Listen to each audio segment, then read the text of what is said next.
Kai kada pastatai būna labai keisti.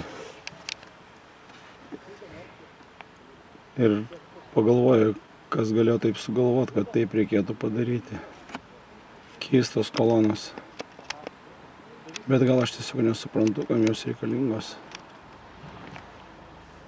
Kai pagalvoju, kodėl žmonės stato tokius arba kitokius namus.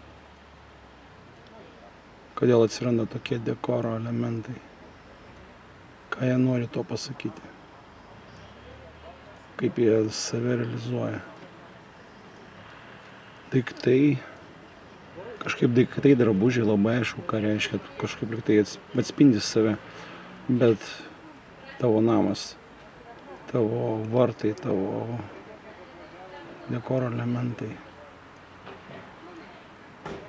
Įdomu, kas tie žmonės buvo, kurie pastatė tokius vartus, tokį praėjimą.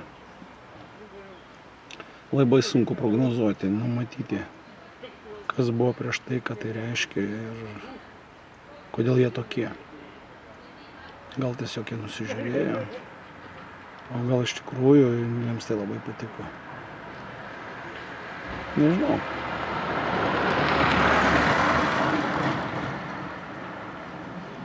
Kaip jie gyvena, ką jie veikia. Įdomu, kuriais metais tai buvo pastatyta. Šalia laksto šunys. Šuo. Kiek jie supranta, kas tai vyksta.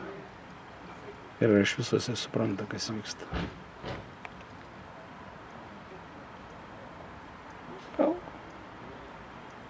Jam tai nesvarbu.